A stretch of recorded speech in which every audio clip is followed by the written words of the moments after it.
America और Iran तनाव। America ने फिलहाल ईरान पर सीधे सैन्य हमले की योजना को टाल दिया है। मिडिल ईस्ट के देशों और सऊदी अरब की बातचीत के बाद हॉर्मुज स्ट्रेट को खोलने और तनाव कम करने पर चर्चा चल रही है। भारतीयों के लिए विदेश मंत्रालय की एडवाइजरी। मिडिल ईस्ट में बदलते तनाव को देखते हुए भारत सरकार और विदेश मंत्रालय ने वहां मौजूद भारतीय नागरिकों की सुरक्षा को लेकर एडवाइजरी जारी की है और अलर्ट रहने को कहा है। विदेश मंत्री जयशंकर का बयान। विदेश मंत्री एस जयशंकर ने ईरानी समक्ष से बातचीत की है और समुद्री व्यापारियों, जहाजों और भारतीय नाविकों की सुरक्षा सुनिश्चित करने की बात दोहराई है। देश भर में भारी बारिश का अलर्ट। मौसम विभाग ने आईएमडी ने यूपी, बिहार, उत्तराखंड और दिल्ली समेत 19 राज्यों में आज और आने वाले दिनों के लिए आंधी और तूफान भारी बारिश की चेतावनी दी है। असम में बाढ़ का संकट। असम में लगातार बारिश की वजह से नदियों का जल स्तर बढ़ गया है और करीब 50,000 से ज्यादा लोग बाढ़ के कारण प्रभावित हुआ है। उत्तराखंड में लैंडस्लाइड और फ्लैश फ्लड का खतरा। पहाड़ों में मूसलाधार बारिश की वजह से ऋषिकेश, चमोली और पिथौरागढ़ समेत कई जिलों में लैंडस्लाइड और अचानक बाढ़ का खतरा जताया गया है। राजधानी दिल्ली का मौसम। दिल्ली एनसीआर में आज दिन भर बादल छाए रहने और हल्की से मध्यम बारिश की संभावना जताई गई है, जिससे उमस से थोड़ी राहत मिलने की उम्मीद है। संसद का मानसून सत्र। संसद में लगातार हंगामा जारी है। विपक्ष महंगाई, बेरोजगारी और सीमा सुरक्षा से जुड़े मुद्दों पर सरकार से जवाब मांग रहा है। पासपोर्ट की फीस में बढ़ोतरी। सरकार ने संसद में स्पष्ट किया है कि पासपोर्ट सुरक्षा तकनीक और सुरक्षा लागत बढ़ने के कारण सामान्य पासपोर्ट की फीस 1500 रुपये से बढ़ाकर 2500 रुपये कर दी गई है।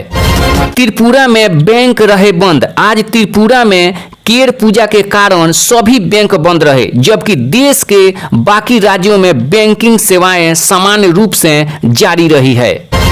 मध्य प्रदेश में ब्रिक्स की तैयारी। भोपाल में 5 अगस्त से शुरू हो रहे 4 दिवसीय ब्रिक्स सांस्कृतिक समेत की तैयारियों जोरों पर है, जिसमें से कई देशों की प्रतिनिधि भाग लेंगे। यूपी में नदियों का जल स्तर बढ़ा। उत्तर प्रदेश में भारी बारिश के अलर्ट के बीच घाघरा और सरजू जैसी नदियों का जल स्तर तेजी से बढ़ रहा है। निचले इलाकों को सतर्क रहने को कहा गया है। उत्तरी इराक में ड्रोन हमला। इराक के सुलेमानिया शहर में शून्य मुख्यालय को निशाना बनाकर ड्रोन हमला किया गया, जिससे इलाके में अफरा तफरी मच गई है। अंतर्राष्ट्रीय शेयर बाजार में उतार चढ़ाव। कच्चे तेल की कीमतों में सुनिश्चितता और मिडिल ईस्ट में चल रहे तनाव की वजह से भारतीय और एशियाई शेयर बाजारों में मिला जुला असर देखने को मिला है। रेलवे का नया सुरक्षा अपडेट। भारतीय रेलवे ने मानसून को देखते हुए संवेदनशील पहाड़ी इलाकों और पुलों पर ट्रेनों की गति नियंत्रित करने और 24 घंटे गश्त लगाने की निर्देश जारी किए हैं। असम और पूर्वोत्तर में रेड अलर्ट। पूर्वोत्तर के राज्यों में अगले 7 दिनों तक अत्यधिक बारिश की संभावना के चलते मौसम विभाग ने कई इलाकों में रेड और ऑरेंज अलर्ट जारी किया है।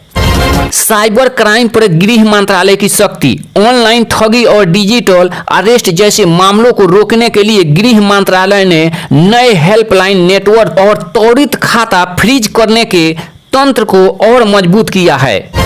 सड़क हादसों पर सख्त नियम। सड़क परिवहन मंत्रालय ने गलत दिशा में गाड़ी चलाने वालों के लिए चालान के नियम और सख्त कर दी है। उसे जेल की सजा भी भुगतना पड़ सकता है। स्वस्थ खाद्य पदार्थों पर नई गाइडलाइन। खाद्य सुरक्षा विभाग FSSAI ने पैक्स फूड आइटम पर चीनी और वसा की मात्रा को लेकर नए लेबलिंग नियमों को सख्ती से लागू करने का निर्देश दिया है। अंतरिक्ष मिशन की तैयारी। इसरो अपने आगामी गगनयान और उपग्रह अपरेक्षण मिशनों की अंतिम चरण के परीक्षणों में जुटा हुआ है। दोस्तों, आज रहा ये 20 जानकारी। अगर अगला वीडियो देखना चाहते हैं तो वीडियो को लाइक, चैनल को सब्सक्राइब, PKP न्यूज को सब्सक्राइब तुरंत करें। अपने दोस्तों में शेयर कीजिएगा कि सबसे पहले जानकारी आप तक पहुंचती रहे। धन्यवाद।